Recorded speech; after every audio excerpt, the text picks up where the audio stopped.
ಶ್ರೀಗುರುಭ್ಯೋ ನಮಃ. ಹರಿ ಓಂ. ಯಸ್ಯ ಪ್ರಚಂಡ ತಪಸಾ ಶ್ರುತಿಗೀತವೃತ್ತಃ ತುಷ್ಟೋ ಹರಿಃ ಕಿಲ ವಶಂ ವದತಾಮವಾಪ. ಶ್ರೀಮಧ್ವಸನ್ಮತಪಯೋನಿಧಿಪೂರ್ಣಚಂದ್ರಃ ಶ್ರೀವಿಷ್ಣುತೀರ್ಥಮುನಿರಾಟ್ ಮುದಮಾತನೋತು. ಮಾಘ ಮಾಸದ ಕೃಷ್ಣ ಪಕ್ಷದಲ್ಲಿ ತ್ರಯೋದಶಿಯ ದಿವಸ ಆರಣ್ಯಕಾಚಾರ್ಯರು ಅಂತ ಪ್ರಸಿದ್ಧರಾದಂತಹ ಮಹಾನುಭಾವರಾದ ತಪಸ್ವಿಗಳಾದಂತಹ ಶ್ರೀ ವಿಷ್ಣುತೀರ್ಥರ ಆರಾಧನೆಯ ಒಂದು ಪರ್ವಕಾಲ.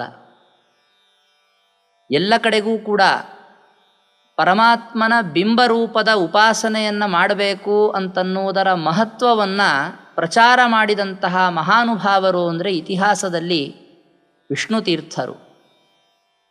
ತಮ್ಮ ಜೀವನದಲ್ಲಿ ಬಹುಕಾಲವನ್ನು ಕಾಡಿನಲ್ಲಿ ವಾಸ ಮಾಡಿದ ಕಾರಣದಿಂದ ಅವರಿಗೆ ಆರಣ್ಯಕಾಚಾರ್ಯರು ಅಂತ ಈ ರೀತಿಯಾಗಿ ಪ್ರಸಿದ್ಧಿ ಬಂತು. ಅವರ ವೃಂದಾವನ ಮಾದನೂರು ಕ್ಷೇತ್ರದಲ್ಲಿ ಇರುವಂತಹದ್ದು ಎಲ್ಲರಿಗೂ ತಿಳಿದಿರುವಂತಹ ವಿಚಾರ. ಅವರ ಆರಾಧನೆಯ ಅಂಗವಾಗಿ ಈ ಬಾರಿ ಅವರ ವೃಂದಾವನ ಸ್ತೋತ್ರವನ್ನು ಅವರ ಶಿಷ್ಯರಾದಂತಹ ಅನಂತಾದ್ರೀಶರು ಮಾಡಿದಂತಹ ಒಂದು ರೀತಿಯಲ್ಲಿ ಅದರ ಕಿಂಚಿತ್ ಅರ್ಥ ವಿವರಣೆಯನ್ನು ಪಡೆದುಕೊಳ್ಳುವಂತಹ ಪ್ರಯತ್ನವನ್ನು ಮಾಡೋಣ. ಅನಂತಾದ್ರೀಶರು ಬಹಳ ಸರಸ ಕವಿಗಳು. ನಾನಾ ವಿಧವಾದ ಕನ್ನಡ ಸಾಹಿತ್ಯದ ಪದ್ಯಗಳನ್ನು ಕೃತಿಗಳನ್ನು ಮಾಡಿ ಜನರಲ್ಲಿ ಅತ್ಯಂತ ಪ್ರಸಿದ್ಧರಾದಂಥವರು.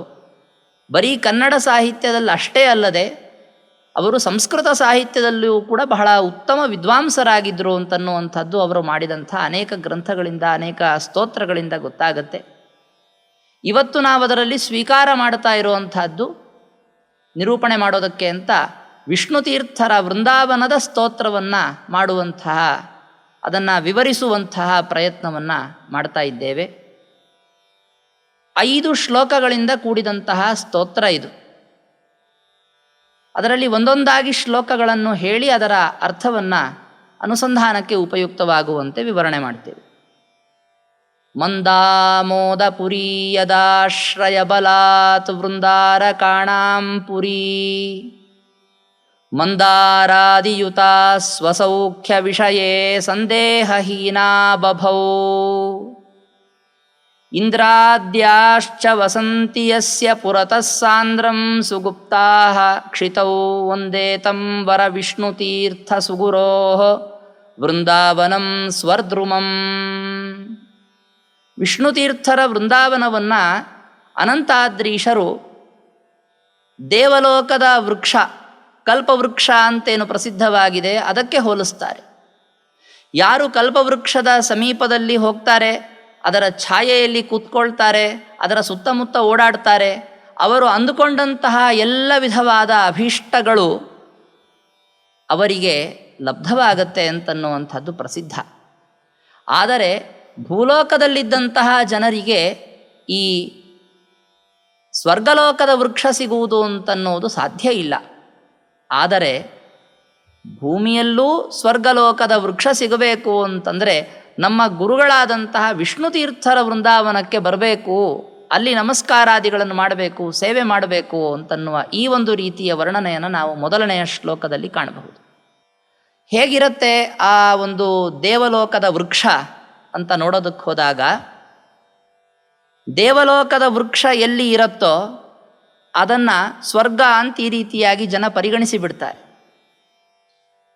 ಆರಣ್ಯಕಾಚಾರ್ಯರ ವೃಂದಾವನ ಅಂತನ್ನುವುದು ಇವತ್ತಿನ ಮಾದನೂರು ಕ್ಷೇತ್ರದಲ್ಲಿ ಇರುವಂತಹದ್ದು. ಆ ವೃಂದಾವನ ಸ್ಥಾಪನೆಯಾಗುವ ಮುಂಚೆ, ಅರ್ಥಾತ್ ಆರಣ್ಯಕಾಚಾರ್ಯರು ಬಂದು ಅಲ್ಲಿ ನೆಲೆಸುವುದಕ್ಕಿಂತಲೂ ಮೊದಲಿಗೆ ಈ ಮಾದನೂರು, ವಾಸ್ತವಿಕವಾಗಿ ಅದನ್ನು ಸಂಸ್ಕೃತದಲ್ಲಿ ತರ್ಜುಮೆ ಮಾಡಿ ನೋಡಿದರೆ ಮೋದಪುರಿ ಅಂತ, ಮೋದ ಊರು ಸೇರಿ ಮಾದನೂರು ಅಂತಾಗಿದೆ. ಇದು ಸಂತೋಷವನ್ನು ನೀಡುವಂತಹ ಒಂದು ಊರು. ಆದರೆ ಅಲ್ಲಿ ಇರುವಂತಹ ಜನರು, ಅವರ ಜೀವನ ಶೈಲಿ, ಜೀವನ ಪದ್ಧತಿ ಮೊದಲಾದವುಗಳನ್ನು ನೋಡಿದಾಗ ಅದು ಬಹಳ ಮಂದವಾದಂತಹ ಸ್ಥಿತಿಯಲ್ಲಿ ಇತ್ತು. ಯಾವುದೇ ತರಹದ ಸಮೃದ್ಧಿಗಳಾಗಲಿ ಅಥವಾ ಹೆಚ್ಚಿನ ಉತ್ಸಾಹಾದಿಗಳಾಗಲಿ ಅಲ್ಲಿರುವಂತಹ ಜನರಲ್ಲಿ ಕಂಡುಬಂದಿರಲಿಲ್ಲ. ಯಾವಾಗ ಆ ಊರಿನ ಹೊರಭಾಗದಲ್ಲಿ ನದಿಯ ತೀರದಲ್ಲಿ ಆರಣ್ಯಕಾಚಾರ್ಯರು ಬಂದು ನೆಲೆಸಿದರೋ ಆವಾಗ ಆ ಊರಿಗೆ ಬಂದಂತಹ ಕಳೆ ಅದು ಬಹಳ ಅದ್ಭುತವಾದಂತಹದ್ದು. ಮಂದಾ ಮೋದಪುರಿ ಯದಾಶ್ರಯ ಬಲಾತ್ ವೃಂದಾರಕಾಣಾಂಪುರಿ ಅಂತಹ ಒಂದು ಸಣ್ಣ ಗ್ರಾಮ ಅಂತನ್ನುವುದಕ್ಕೆ ಆರಣ್ಯಕಾಚಾರ್ಯರು ಬಂದು ನೆಲೆಸಿದ್ದಕ್ಕಾಗಿ, ಅವರ ವೃಂದಾವನ ಇದ್ದದ್ದಕ್ಕಾಗಿ ಇಂಥ ಆರಣ್ಯಕಾಚಾರ್ಯರ ಮೇಲಿರುವಂಥ ವಿಶೇಷವಾದಂತಹ ಪ್ರೀತಿಯಿಂದ ದೇವತೆಗಳೆಲ್ಲ ಬಂದು ಅಲ್ಲಿ ಸನ್ನಿಧಾನದಲ್ಲಿ ವಾಸವನ್ನು ಮಾಡಿದರು. ದೇವತೆಗಳೆಲ್ಲ ವಾಸ ಮಾಡ್ತಾರೆ ಅಂತಂದರೆ ಅದು ಸ್ವರ್ಗಕ್ಕೆ ತುಲ್ಯವಾದಂತಹ ಕ್ಷೇತ್ರ ಅಂತಾಯಿತು. ಅನೇಕ ಜನರು, ಜ್ಞಾನಿಗಳು, ಪಂಡಿತರು ಅಲ್ಲಿ ಇದ್ದುಕೊಂಡು ತಾವು ತಮ್ಮ ಸಾಧನೆಯನ್ನು ಮಾಡಿಕೊಳ್ಳೋದಕ್ಕೆ ಅಂತ ಅನುಕೂಲವಾಯಿತು. ಅಷ್ಟೇ ಅಲ್ಲ, ಇಂತಹ ಕ್ಷೇತ್ರ ಅಂತನ್ನುವುದರಲ್ಲಿ ಯಾರು ಬಂದು ತಮ್ಮ ಸೇವೆಯನ್ನು ಸಲ್ಲಿಸ್ತಾರೆ ಅವರಿಗೆ ಅಭೀಷ್ಟ ಅಂತನ್ನುವಂಥದ್ದು ಲಬ್ಧವಾಗತ್ತೆ ಅಂತ. ಹೀಗೆ ಆ ಆರಣ್ಯಕಾಚಾರ್ಯರ ವೃಂದಾವನವನ್ನು ಕಲ್ಪವೃಕ್ಷಕ್ಕೆ ಹೋಲಿಸಿ ಮೊದಲನೆಯ ಶ್ಲೋಕದಲ್ಲಿ ವರ್ಣನೆ ಮಾಡಲಾಗಿದೆ. ಎರಡನೆಯ ಶ್ಲೋಕದಲ್ಲಿ ಇದನ್ನೇ ಮುಂದುವರಿಸಿ ಹೇಳ್ತಾರೆ. ಅಹೋ ಧನ್ಯ ಮಾನ್ಯಾ ಗುರುಚರಣ ಸಂದರ್ಶನ ಪರಾಹ ವಿನಾ ಭಾಗ್ಯಂ ಯೋಗ್ಯಂ ನ ಭವತಿ ನರಾಣಾಮಿದಮಲಂ ಅನೌಪಮ್ಯಂ ರಮ್ಯಂ ಪರಮ ಗುರು ವೃಂದಾವನಮಿದಂ ಪರಂ ಮಾನ್ಯಂ ಮನ್ಯೇ ಸುರವಿನುತ ಕೈಲಾಸ ಶಿಖರಂ.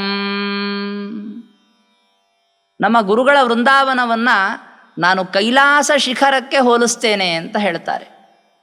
ಯಾಕೆ ಕೈಲಾಸ ಶಿಖರಕ್ಕೆ ಹೋಲಿಸುವಂತಹ ಕಾರಣ ಏನು ಅಂತಂದರೆ, ಇದು ದೇವತೆಗಳೆಲ್ಲ ಬಂದು ಕೈಲಾಸ ಶಿಖರಕ್ಕೆ ನಮಸ್ಕಾರ ಮಾಡ್ತಾರೆ. ಯಾಕೆ? ಅಲ್ಲಿ ರುದ್ರದೇವರಿದ್ದಾರೆ ಅಂತನ್ನುವಂತಹ ನಿಮಿತ್ತದಿಂದ. ರುದ್ರದೇವರಿದ್ದಾರೆ ಅಂತನ್ನುವಾಗ ರುದ್ರದೇವರ ಜೊತೆಗೆ ರುದ್ರದೇವರ ನಿಯಾಮಕನಾಗಿರುವಂತಹ ಭಗವಂತ ಇದ್ದಾನೆ ಅಂತನ್ನುವಂತಹ ನಿಮಿತ್ತದಿಂದ ಎಲ್ಲ ದೇವತೆಗಳು ಗೌರವವನ್ನು ಕೊಡ್ತಾರೆ. ಹಾಗೆ ಒಬ್ಬ ಜ್ಞಾನಿಗಳ ಗುರುಗಳ ವೃಂದಾವನ ಅಂತಂದರೆ ಅದು ಸಾಮಾನ್ಯವಲ್ಲ. ಅದನ್ನು ಪ್ರತಿಷ್ಠಾಪನೆ ಮಾಡುವಾಗ ಅನೇಕ ಭಗವಂತನ ರೂಪಗಳನ್ನು, ಅನೇಕ ದೊಡ್ಡ ದೊಡ್ಡ ದೇವತೆಗಳನ್ನು ಅಲ್ಲಿ ಆವಾಹನೆ ಮಾಡಿ ಅಲ್ಲಿ ಸ್ಥಾಪನೆ ಮಾಡಲಾಗಿರ್ತದೆ. ಆ ನಿಮಿತ್ತದಿಂದ ಅನೇಕ ಜನ ದೇವತೆಗಳು ಅಲ್ಲಿರುವಂತಹ ಭಗವಂತನಿಗೆ ಗೌರವವನ್ನು ಕೊಡ್ತಾ ನಮಸ್ಕಾರಾದಿಗಳನ್ನು ಮಾಡ್ತಾರೆ. ಅಲ್ಲಿರುವಂತಹ ಭಗವಂತನಿಗೆ ವಿಶೇಷವಾದಂತಹ ಗೌರವವನ್ನು ನೀಡುತ್ತಾರೆ. ನಾವು ಹೋದಾಗ ಆ ವೃಂದಾವನವನ್ನು ನೋಡಿದಾಗ ನಮ್ಮ ಗುರುಗಳ ಪಾದಕಮಲಗಳನ್ನು ಸ್ಮರಣೆ ಮಾಡಿಕೊಳ್ಳಬೇಕಾದಂಥದ್ದು. ಆರಣ್ಯಕಾಚಾರ್ಯರು ಹೇಗಿದ್ದರು ಅನ್ನುವಂತಹದ್ದನ್ನು ಸ್ಮರಿಸಿಕೊಳ್ಳಬೇಕಾದಂತಹದ್ದು. ಒಂದು ಪ್ರಾಚೀನವಾದಂತಹ ಭಾವಚಿತ್ರವೂ ಕೂಡ ಇದೆ. ಆರಣ್ಯಕಾಚಾರ್ಯರು ಹೇಗಿದ್ದರು ಅಂತನ್ನುವಂತಹದ್ದನ್ನು ನಿರೂಪಿಸುವಂಥ ಒಂದು ಭಾವಚಿತ್ರವೂ ಕೂಡ ಪ್ರಾಚೀನವಾದಂತಹದ್ದಿದೆ. ಆ ರೀತಿಯ ಭಾವಚಿತ್ರವನ್ನು ಚಿಂತಿಸುವುದರೊಂದಿಗೆ ಆಗಬಹುದು. ಅನಂತಾದ್ರೀಶರಂತೂ ಪ್ರತ್ಯಕ್ಷವಾಗಿ ನೋಡಿದ್ರು ಆರಣ್ಯಕಾಚಾರ್ಯರನ್ನು ಅಂತಾದಾಗ ಈ ವೃಂದಾವನದೆದುರಿಗೆ ಬಂದು ನಮಸ್ಕಾರವನ್ನು ಮಾಡುವಾಗ ತಮ್ಮ ಗುರುಗಳ ಪಾದಕಮಲಗಳನ್ನು ಸ್ಮರಿಸಿ ನಾನು ಗುರುಗಳ ಪಾದಗಳಿಗೆ ತಲೆ ಹಚ್ಚಿ ನಮಸ್ಕಾರ ಮಾಡ್ತಾ ಇದ್ದೇನೆ ಅಂತನ್ನುವಂತಹ ಭಕ್ತಿಪರವಶತೆಯಿಂದ ಅವರು ನಮಸ್ಕಾರವನ್ನು ಸಲ್ಲಿಸ್ತಾ ಇದ್ರು. ಗುರುಗಳನ್ನು ಇನ್ನು ಮುಂದೆ ಕಾಣಲಿಕ್ಕಾಗದೇ ಇರಬಹುದು ಭೌತಿಕವಾದ ಶರೀರದಲ್ಲಿ, ಆದರೆ ಅವರ ಅಂತರ್ಯಾಮಿಯಾಗಿರುವಂತಹ ಭಗವಂತನ ವಿಶೇಷ ಸನ್ನಿಧಾನದಿಂದ ಕೂಡಿರುವಂತಹ ಏನು ವೃಂದಾವನ ಇದೆ ಅದನ್ನು ನೋಡುವುದು ಅಂದರೆ ನಮ್ಮ ಗುರುಗಳ ಒಂದು ರೂಪವನ್ನು ನೋಡಿದಂತೆ. ಅದಕ್ಕಾಗಿಯೇ ವೃಂದಾವನವನ್ನು ಅಲಂಕರಿಸುವಂತಹ ಸಂದರ್ಭದಲ್ಲಿ ಒಬ್ಬ ಜ್ಞಾನಿಗಳು, ಸನ್ಯಾಸಿಗಳು ಕುಳಿತುಕೊಂಡಿರುವ ಭಂಗಿಯಲ್ಲಿಯೇ ಅದನ್ನು ಸಿದ್ಧಪಡಿಸ್ತಾರೆ ಅಲಂಕಾರದಲ್ಲಿಯೂ ಕೂಡ. ಯಾಕೆ? ಆ ಗುರುಗಳ ಒಂದು ಭೌತಿಕವಾದ ಶರೀರ ಇಲ್ಲದಿದ್ದರೂ ಕೂಡ ಅದೇ ಆಕಾರದಲ್ಲಿ ಅವರ ವೃಂದಾವನವನ್ನು ಕಂಡು ಅಲ್ಲಿ ಅವರ ಪಾದಗಳಿಗೆ ನಾವು ನಮಸ್ಕಾರ ಮಾಡ್ತಾ ಇದ್ದೇವೆ, ಅವರ ಅಂತರ್ಯಾಮಿಗೆ ನಾವು ಪೂಜೆಯನ್ನು ಸಲ್ಲಿಸ್ತಾ ಇದ್ದೇವೆ ಅನ್ನುವ ಅನುಸಂಧಾನ ಬರುವಂತೆ ಈ ವಿಧವಾದಂತಹ ಅಲಂಕಾರಾದಿಗಳನ್ನೆಲ್ಲ ಕಡೆ ಮಾಡುವುದನ್ನು ನಾವು ನೋಡ್ತೇವೆ. ಅದೇ ರೀತಿಯಲ್ಲಿ ವಿಷ್ಣು ತೀರ್ಥರ ವೃಂದಾವನವನ್ನು ಕೂಡ ನಾವು ಭಾವಿಸಿಕೊಳ್ಳಬೇಕು. ಕೈಲಾಸ ಶಿಖರ ಅಂತನ್ನೋದು ಬಹಳ ಎತ್ತರಕ್ಕಿದೆ ಅಂತ ನಾವು ಕೇಳ್ತೇವೆ. ಹಾಗೆ ನಮ್ಮ ಗುರುಗಳ ವೃಂದಾವನವು ಕೂಡ ಬಹಳ ಎತ್ತರ ಇದೆ. ಆಕಾರದಲ್ಲಿ ನಿಮಗೆ ಚಿಕ್ಕದಾಗಿ ಕಾಣಬಹುದು ವಿಷ್ಣು ತೀರ್ಥರ ವೃಂದಾವನ. ಆದರೆ ವಿಷ್ಣು ತೀರ್ಥರ ಗ್ರಂಥಗಳನ್ನು ಓದಿ ಅದರಲ್ಲಿರುವಂತಹ ಮಹತ್ವ, ಅದರಲ್ಲಿರುವಂತಹ ಪ್ರಮೇಯಗಳೇನು ಅಂತನ್ನುವಂತಹದ್ದನ್ನು ತಿಳಿದುಕೊಂಡಾಗ ನಾವು ಅವರ ವೃಂದಾವನವನ್ನು ಬಹಳ ಎತ್ತರದಲ್ಲಿ ನೋಡುವಂತಹ ಒಂದು ಭಾವನೆ ನಮ್ಮ ಮನಸ್ಸಿನಲ್ಲಿ ಮೂಡುತ್ತದೆ. ಕೈಲಾಸ ಶಿಖರ ಎಷ್ಟೆತ್ತರದಲ್ಲಿದೆಯೋ ಅಷ್ಟು ಎತ್ತರದಲ್ಲಿ ವಿಷ್ಣು ತೀರ್ಥರಿದ್ದಾರೆ ಅಂತನ್ನುವಂತಹ ಒಂದು ಭಾವನೆ ನಮ್ಮ ಮನಸ್ಸಿನಲ್ಲಿ ಬರಲಿಕ್ಕೆ ಸಾಧ್ಯ ಇದೆ. ಆ ನಿಟ್ಟಿನಲ್ಲಿ ನಾವು ಆ ವಿಷ್ಣು ತೀರ್ಥರ ವೃಂದಾವನವನ್ನು ನೋಡಿ ನಮಸ್ಕರಿಸಬೇಕು ಅಂತ ಹೇಳ್ತಾರೆ. ಇನ್ನೊಂದು ರೀತಿಯಲ್ಲಿ ಮತ್ತೆ ಇದೇ ವೃಂದಾವನದ ಸ್ತೋತ್ರವೇ ಮುಂದುವರಿತಾ ಇದೆ. ನಮ್ಮ ಗುರುಗಳ ವೃಂದಾವನ ಹೇಗಿದೆ ಅಂತಂದರೆ ನೋಡಿ, ಒಂದೊಂದು ವೃಂದಾವನಗಳನ್ನು ರಚನೆ ಮಾಡುವಂತಹ ಶೈಲಿ ಇರುತ್ತಲ್ಲ, ಅದು ಬಹಳ ವಿಲಕ್ಷಣವಾಗಿರುತ್ತೆ. ಆ ವೃಂದಾವನದಲ್ಲಿ ಇದ್ದಂತಹ ಆಸೀನರಾದಂತಹ ಯತಿಗಳು, ಅವರ ಅಪೇಕ್ಷೆ, ಅಥವಾ ಆ ವೃಂದಾವನವನ್ನು ಪ್ರತಿಷ್ಠಾಪನೆ ಮಾಡುವಂತಹ ಶಿಷ್ಯರಿರ್ತಾರಲ್ಲ, ಅವರ ಅನುಸಂಧಾನಾದಿಗಳ ಮೇಲೆ ಆ ವೃಂದಾವನದ ರಚನೆ, ಅದರ ಶೈಲಿಗಳು ಬದಲಾವಣೆ ಆಗುತ್ತೆ. ಸದ್ಯದಲ್ಲಿ ವಿಷ್ಣು ತೀರ್ಥರ ವೃಂದಾವನ ಯಾವ ರೀತಿಯಾಗಿ ಇದೆ ಅಂತನ್ನುವಂಥದ್ದನ್ನು ನಾವು ಗಮನಿಸಿದಾಗ ಅದರ ಒಂದು ಭಂಗಿಯನ್ನು ವರ್ಣನೆ ಮಾಡ್ತಾರೆ ಅವರು.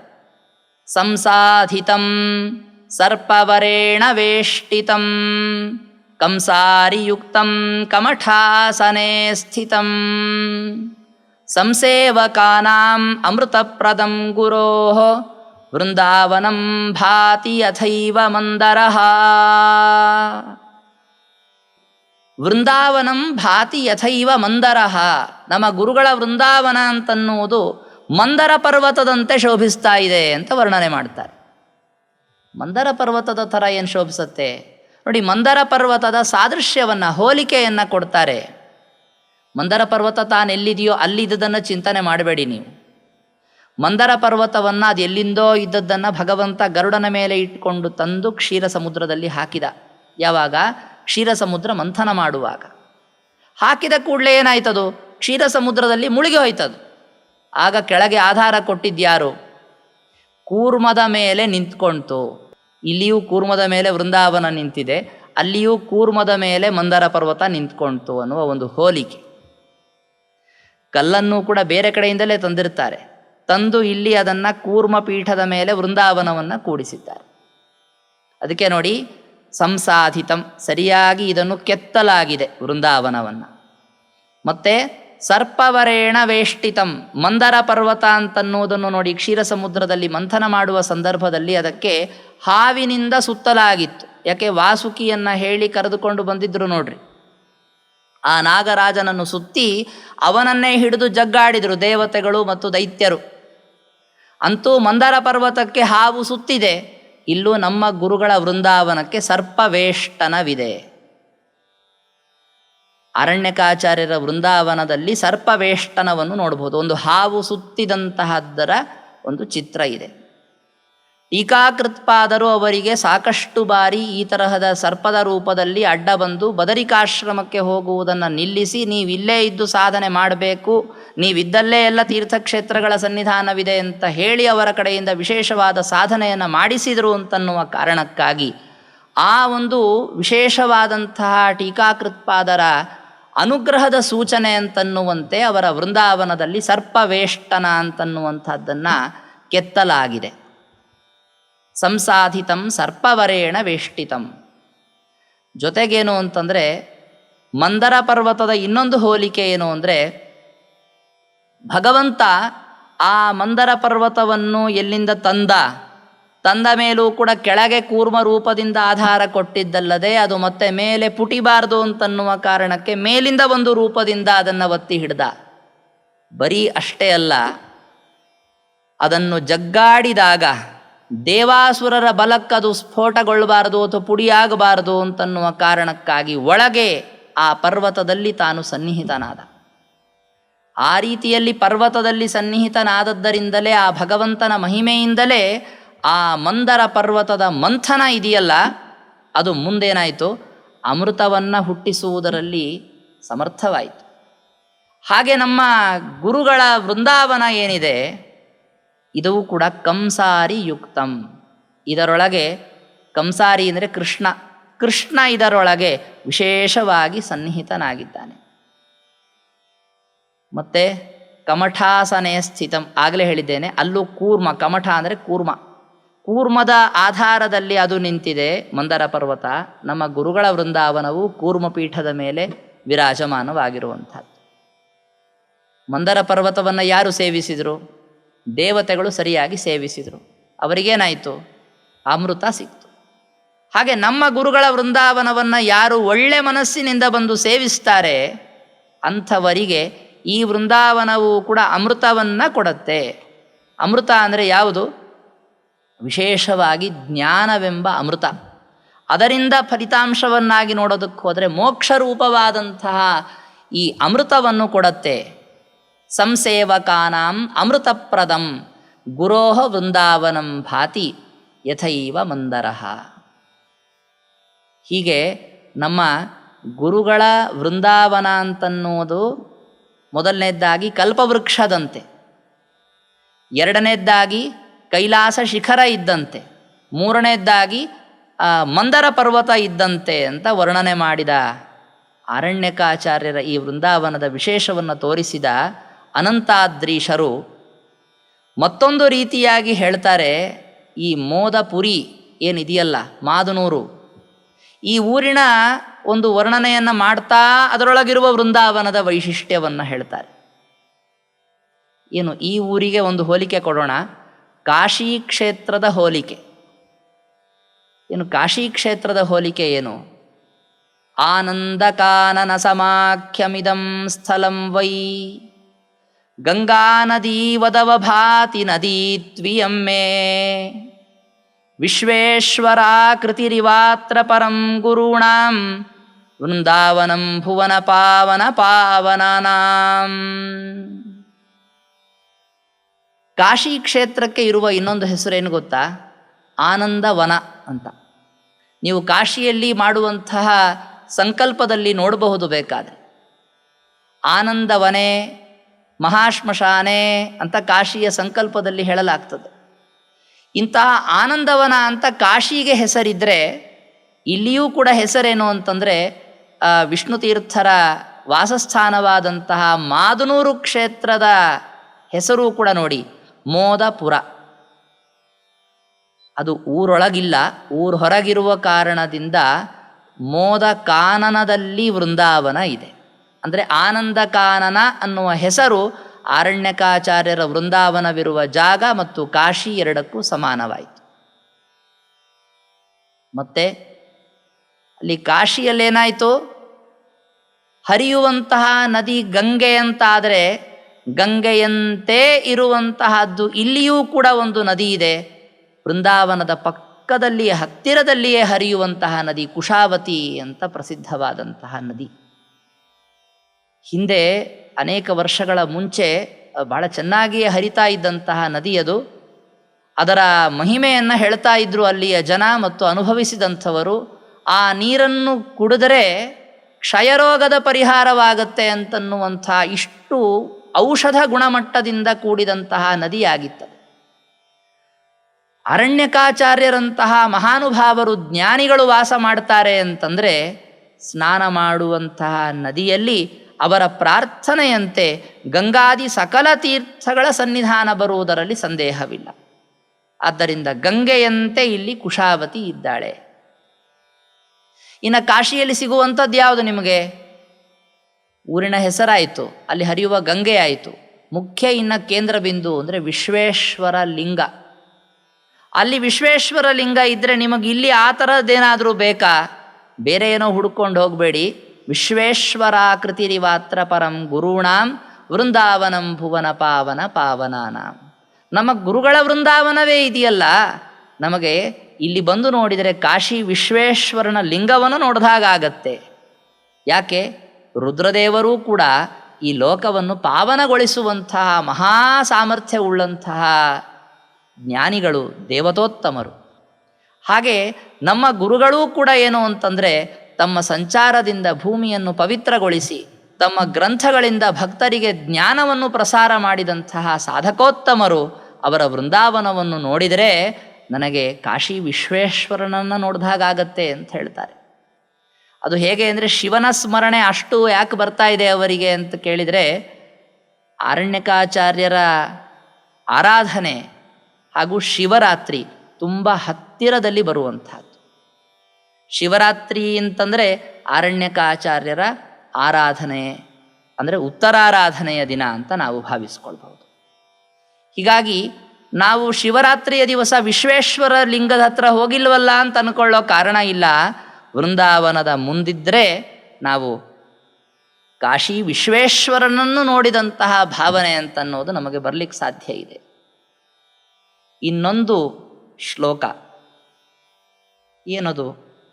ಈ ವೃಂದಾವನ ಅನ್ನೋದು ನನಗೆ ವಿಶೇಷವಾಗಿ ವೆಂಕಟಾಚಲ ಪರ್ವತದಂತೆ, ವೆಂಕಟಾಚಲ ಅನ್ನುವಂಥ ಪ್ರಸಿದ್ಧವಾದ ಪರ್ವತ. ವೆಂಕಟಾಚಲ ಅಂತ ಹೇಳುವಾಗೆ ಅಚಲ ಅಂತಂದರೆ ಪರ್ವತ ಅಂತ ಸೇರಿಕೊಂಡಿದೆ. ಅಂತಹ ಪ್ರಸಿದ್ಧವಾದಂತಹ ಏನು ಪರ್ವತ ಇದೆ, ಹಾಗೆ ಇಲ್ಲಿ ನಮಗೆ ನಮ್ಮ ಗುರುಗಳ ವೃಂದಾವನ ತೋರ್ತಾ ಇದೆ. ಹೇಗದು? ಅನಂತಾ ಹಿ ವೇದಾಸ್ವನಂತಿ ಸ್ಮಯಂ ಸತ್ವನಂತೋಸ್ತಿ ಯಸ್ಮಿನ್ ಅನಂತೇನ ಯುಕ್ತಃ ಅನಂತಾದ್ರಿ ಸಾಮ್ಯಾದನಂತಂ ಗುರುಣಾಂ ವನಾಂತಸ್ಥ ವೃಂದಾವನಂ ತದ್ಭಜೇಹಂ. ನಮ್ಮ ಗುರುಗಳ ಈ ವೃಂದಾವನದಲ್ಲಿ ಭಗವಂತ ವಿಶೇಷವಾಗಿ ಶೇಷದೇವರಿಂದ ಸಹಿತನಾಗಿ ವಾಸ ಮಾಡಿದ್ದಾನೆ. ಈ ವೆಂಕಟಾಚಲ ಕ್ಷೇತ್ರ ಅಂತೇನಿದೆ, ಅದು ಅದರ ಬಗ್ಗೆಯೂ ಹಾಗೆ. ನಾವು ವೆಂಕಟಾಚಲ ಮಹಾತ್ಮ್ಯದಲ್ಲಿ ಕೇಳ್ತೇವೆ, ಈ ಪರ್ವತ ಅಂತನ್ನೋದು ಬಂದಿದ್ದೇ ಶೇಷದೇವರಿಂದ ಸಹಿತವಾಗಿ. ವಾಯುದೇವರಿಗೂ ಶೇಷದೇವರಿಗೂ ನಡೆದಂಥ ವಿವಾದದಲ್ಲಿ ಭಗವಂತನ ಆಜ್ಞೆಯಂತೆ ಶೇಷದೇವರು ಈ ಬೆಟ್ಟಕ್ಕೆ ಸುತ್ತಿ ನಿಂತಾಗ ವಾಯುದೇವರದನ್ನು ತಮ್ಮ ಒಂದು ಬೆರಳಿನಿಂದ ಮುಟ್ಟಿದ್ದಕ್ಕಾಗಿ ಅದು ಹಾರಿ ಬಂದು ಸುವರ್ಣಮುಖರಿ ನದಿಯ ತೀರದಲ್ಲಿ ತಲುಪಿದೆ. ಅಲ್ಲಿ ವಾಯುದೇವರದನ್ನು ಸ್ಥಾಪನೆ ಮಾಡಿದರು. ಭಗವಂತನ ಸೇವೆಗಾಗಿ ಅಂತ ಶೇಷದೇವರಿಗೆ ಒಂದು ರೂಪದಿಂದ ಇದೇ ಪರ್ವತದಲ್ಲಿ ಇರೋದಕ್ಕೆ ಅಂತ ಹೇಳಿದರು. ಆದ್ದರಿಂದಲೇ ಈ ಪರ್ವತವನ್ನು ಶೇಷಾಚಲ ಅಂತ ಕರಿತಾ ಇದ್ರು ಅಂತ ನಾವು ಇತಿಹಾಸದಲ್ಲಿ ಕೇಳ್ತೇವೆ. ಹಾಗೆ ಶೇಷದೇವರು ಜೊತೆಗೆ ಭಗವಂತ ಇರುವಂತಹ ಪರ್ವತ ಅಂದರೆ ಶೇಷಾಚಲ, ಅದೇ ಅನಂತಾದ್ರಿ. ಆ ಅನಂತಾದ್ರಿಗೆ ಈಶನಾದಂಥವನು ಯಾರು ಅಂದರೆ ಭಗವಂತ.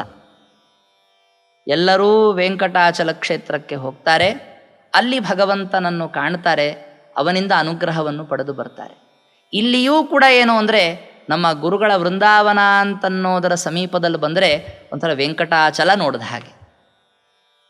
ಅದರೊಳಗೆ ಶೇಷದೇವರ ಆಧಾರದಲ್ಲಿ ಅಂದರೆ ಆಶ್ರಯದಲ್ಲಿ ಭಗವಂತ ಸನ್ನಿಹಿತನಾಗಿದ್ದಾನೆ. ಅವನನ್ನು ಅನುಸಂಧಾನ ಮಾಡಿಕೊಂಡು ಅಲ್ಲಿ ನಮ್ಮ ಗುರುಗಳ ಅಂತರ್ಯಾಮಿಯಾದ ಆ ಪರಮಾತ್ಮನಿಗೆ ನಮಸ್ಕಾರವನ್ನು ಮಾಡಿದರೆ ಎಲ್ಲ ವಿಧವಾದ ಅಭೀಷ್ಟಗಳು ಪೂರ್ಣವಾಗತ್ತೆ ಅಂತ ವೆಂಕಟಾಚಲ ಕ್ಷೇತ್ರದ ಒಂದು ಹೋಲಿಕೆಯನ್ನು ಕೂಡ ಕೊಟ್ಟು ಅವರು ವರ್ಣನೆ ಮಾಡ್ತಾರೆ. ಕೊನೆಗೆ ಈ ವರ್ಣನೆ ಯಾಕೆ ಮಾಡಿರೋದು ಅಂದರೆ ಅವರದ್ದು ಎಲ್ಲ ಕೃತಿಗಳು ಅನಂತಾದ್ರೀಶ ಮುದ್ರಿಕೆಯಲ್ಲಿ ಇರುವಂತಹದ್ದು. ಅವರಿಗೆ ಅನಂತಾದ್ರೀಶ ಮುದ್ರಿಕೆಯಲ್ಲಿಯೇ ಹಾಡುಗಳನ್ನು ಮಾಡಿದಂತಹ ಒಂದು ಪ್ರಸಿದ್ಧಿ ಇದೆ. ಆದ್ದರಿಂದ ಅವರು ಇದೇ ರೀತಿಯಾಗಿಯೇ ವರ್ಣನೆಯನ್ನು ಮಾಡ್ತಾ ಅನಂತಾದ್ರಿ ಸಾಮ್ಯಾತ್ ಅಂತ ತಮ್ಮದು ಒಂದು ಅಂಕಿತ ಅದರಲ್ಲಿ ಬರಲಿ ಅಂತನ್ನುವಂಥ ಒಂದು ದೃಷ್ಟಿಕೋನ ಇಟ್ಕೊಂಡು ಈ ವಿಧವಾಗಿಯೂ ಕೂಡ ವರ್ಣನೆ ಮಾಡಿದ್ದಾರೆ. ಹೀಗೆ 5 ಶ್ಲೋಕಗಳಲ್ಲಿ ಆರಣ್ಯಕಾಚಾರ್ಯರ ವೃಂದಾವನವನ್ನು ಅವರು ಕೊಂಡಾಡ್ತಾರೆ. ಈ ಸ್ತೋತ್ರವನ್ನು ಬಹಳ ಭಕ್ತಿಯಿಂದ ಮಾಡಿದ ಕಾರಣದಿಂದ, ಜೊತೆಗೆ ಭಗವಂತನ ಅನೇಕ ಮಹಿಮೆಗಳನ್ನು ಕೂಡ ಇಲ್ಲಿ ಕ್ಷೀರ ಸಮುದ್ರ ಮಂಥನದ ಮಹಿಮೆ ಆಗಬಹುದು ಅಥವಾ ವೆಂಕಟಾಚಲ ಕ್ಷೇತ್ರದ ಸ್ಮರಣೆ ಆಗಬಹುದು, ಅದೆಲ್ಲವೂ ಈ ವೃಂದಾವನದ ವರ್ಣನೆಯ ಸಂದರ್ಭದಲ್ಲಿ ಬಂದಿರುವಂತಹ ಕಾರಣದಿಂದ ಬಹಳ ವಿಶೇಷವಾದಂತಹ ಫಲವೂ ಕೂಡ ಈ ಸ್ತೋತ್ರಕ್ಕೆ ಇದೆ. ಪಂಚಶ್ಲೋಕಾನಿಮಾನ್ ನಿತ್ಯಂ ಪಂಚವಾರಂ ಪಠೇನ್ನರಃ ಪಂಚಪಾತಕನಾಗಾನಾಂ ಪಂಚಾಸ್ಯೋ ಭವತಿ ಧ್ರುವಂ ಅಂತ. ನಮಗೆ ಲೋಕದಲ್ಲಿ ಇವತ್ತಿಗೆ ಪಂಚಪಾತಕಗಳು, ಪಂಚಮಹಾಪಾತಕಗಳು ಅಂತ ಕರೀತಾರೆ. ಬ್ರಹ್ಮಹತ್ಯ, ಸುರಾಪಾನ, ಸ್ವರ್ಣಸ್ಥೇಯ ಮೊದಲಾದಂತಹ ಏನು ಮಹಾಪಾತಕಗಳಿದೆ. ಕೊನೆಯದರಲ್ಲಿ ಇನ್ನೂ ದೊಡ್ಡ ಮಹಾಪಾತಕ ಅಂದರೆ ಸ್ವಂತ ಇವನು ಬ್ರಹ್ಮಹತ್ಯೆ ಮಾಡಿಲ್ಲ, ಸುರಾಪಾನ ಮಾಡಿಲ್ಲ, ಸ್ವರ್ಣಸ್ಥೇಯ ಮಾಡಿಲ್ಲ, ಆದರೆ ಆ ತರಹದ ದೋಷ ಉಳ್ಳವರ ಜೊತೆಗೆ ಸಂಪರ್ಕ ಇಟ್ಟುಕೊಳ್ಳೋದಿದೆಯಲ್ಲ, ಅದು ಒಂದು ಮಹಾಪಾತಕಗಳಲ್ಲಿ ಸೇರಿಕೊಳ್ಳತ್ತೆ. ಲೋಕದಲ್ಲಿ ಅವರ್ಜನೀಯವಾಗಿ ಅಂತಹ ದುಷ್ಟರ ಸಂಬಂಧವಾಗುವ ಸ್ಥಿತಿಯೂ ಇದೆ. ಆದರೆ ಈ ಸ್ತೋತ್ರವನ್ನು ಗುರುಗಳಲ್ಲಿ ಭಕ್ತಿಪೂರ್ವಕವಾಗಿ ಪಠನ ಮಾಡಿದರೆ ಆ ಎಲ್ಲ 5 ಪಾತಕಗಳೆಂಬ ಆನೆಗಳಿಗೆ ಇವನು ಸಿಂಹನಂತೆ ಆಗ್ತಾನೆ ಅಂತ ಈ ರೀತಿಯಾಗಿ ವರ್ಣನೆಯನ್ನು ಮಾಡ್ತಾರೆ. ಅದರ ತಾತ್ಪರ್ಯ ಇಂತಹ ಮಹಾಪಾತಕಗಳ ಪರಿಹಾರವೆಂಬುದಾಗತ್ತೆ ಅಂತ ಈ ರೀತಿಯಾಗಿ ಹೇಳ್ತಾರೆ. ಆದ್ದರಿಂದ ಆ ಗುರುಗಳ ಆರಾಧನೆಯ ಈ ಶುಭ ಸಂದರ್ಭದಲ್ಲಿ, ಈ ಪರ್ವಕಾಲದಲ್ಲಿ ಅವರ ಈ ಸ್ತೋತ್ರವನ್ನು ಈ ವಿಧವಾದ ಅರ್ಥಾನುಸಂಧಾನದೊಂದಿಗೆ ಪಠನ ಮಾಡಿ ಅವರ ಅಂತರ್ಯಾಮಿಯಾದಂತಹ ಭಗವಂತನ ವಿಶೇಷವಾದಂತಹ ಅನುಗ್ರಹಕ್ಕೆ ಪಾತ್ರರಾಗೋಣ ಅಂತ ಹೇಳ್ತಾ, ಅವರ ಬಗ್ಗೆ ಪ್ರಸಿದ್ಧವಾಗಿರುವಂಥದ್ದು ಒಂದು ಶ್ಲೋಕ ಎಲ್ಲ ಕಡೆಗೂ ಪಠನ ಮಾಡುವಂಥದ್ದಿದೆ. ಯಸ್ಯ ಪ್ರಚಂಡ ತಪಸ ಶ್ರುತಿಗೀತ ವೃತ್ತಃ ತುಷ್ಟೋ ಹರಿ ಕಿಲ ವಶಂವದತಾಮವಾಪ. ಭಗವಂತ ಅವರ ಪ್ರಚಂಡವಾದಂತಹ ತಪಸ್ಸಿನಿಂದ ಸಂತುಷ್ಟನಾಗಿಬಿಟ್ಟ. ಹಾಗೆಲ್ಲ ಅವನು ಎಲ್ಲರಿಗೂ ವಶನಾಗೋದಿಲ್ಲ. ಹೇಗಾಗ್ಬಿಟ್ಟ? ಅವ್ರು ಏನು ಹೇಳ್ತಾರೋ ಅದನ್ನು ಮಾಡುವಷ್ಟರ ಮಟ್ಟಿಗೆ ಅವ್ರಿಗೆ ವಶನಾಗ್ಬಿಟ್ಟ. ಅಂತಹ ಮಧ್ವ ಮತವೆಂಬ ಈ ಒಳ್ಳೆಯ ಕ್ಷೀರ ಸಮುದ್ರದಲ್ಲಿ ಪೂರ್ಣ ಚಂದ್ರನಂತೆ ಉದಯಿಸಿದಂತಹ, ಚಂದ್ರ ಯಾವಾಗಲೂ ಉದಯಿಸಿದ ಅಂದರೆ ಸಮುದ್ರಕ್ಕೆ ವೃದ್ಧಿಯನ್ನು ತಂದುಕೊಡ್ತಾನೆ. ಹಾಗೆ ತಮ್ಮ ಒಂದು ಗ್ರಂಥಗಳಿಂದ ಪಾಠಪ್ರವಚನಗಳಿಂದ ವಿಷ್ಣು ತೀರ್ಥರು ಮಧ್ವಮತವೆಂಬ ಕ್ಷೀರ ಸಮುದ್ರಕ್ಕೆ ವಿಶೇಷವಾದ ಅಭಿವೃದ್ಧಿಯನ್ನು ತಂದುಕೊಟ್ಟರು. ಅಂತಹ ವಿಷ್ಣು ತೀರ್ಥ ಮುನಿರಾಟ್ ಮುದ ಮಾತನೋತು, ವಿಷ್ಣು ತೀರ್ಥರು ನಮಗೆಲ್ಲ ಸಂತೋಷವನ್ನು ಉಂಟು ಮಾಡಲಿ ಅನ್ನುವಂತಹ ಪ್ರಾರ್ಥನೆ ಅವರ ಈ ಒಂದು ಶ್ಲೋಕದಲ್ಲಿ ಘಟಕವಾಗಿದೆ. ಅಂತಹ ವಿಷ್ಣು ತೀರ್ಥರ ಅಂತರ್ಯಾಮಿಯಾದಂತಹ ಭಗವಂತನ ಸೇವೆಯ ರೂಪದಲ್ಲಿ ಈ ವಿಧವಾದ ಅವರ ಸ್ತೋತ್ರದ ವರ್ಣನೆಯನ್ನು ನಾವು ಮಾಡಿ ಅದನ್ನು ಭಗವಂತನಲ್ಲಿ ಸಮರ್ಪಣೆ ಮಾಡ್ತಾ ಇದ್ದೇವೆ. ಈ ಜ್ಞಾನ ಯಜ್ಞದ ಸೇವೆಯನ್ನು AR ಸುಧೀಂದ್ರ ಅವರು ಭಗವಂತನಲ್ಲಿ ಸಮರ್ಪಣೆ ಮಾಡ್ತಾ ಇದ್ದಾರೆ. ಅವರಿಗೆ ಭಗವಂತ ವಿಷ್ಣು ತೀರ್ಥರ ಅಂತರ್ಯಾಮಿಯಾಗಿರುವಂತಹ ಶ್ರೀಕೃಷ್ಣ ಪರಮಾತ್ಮ ವಿಶೇಷವಾಗಿ ಅನುಗ್ರಹವನ್ನು ಮಾಡಲಿ ಅಂತ ಪ್ರಾರ್ಥನೆ ಮಾಡ್ತೀವಿ. ಶ್ರೀಕೃಷ್ಣ ಅರ್ಪಣಮಸ್ತು.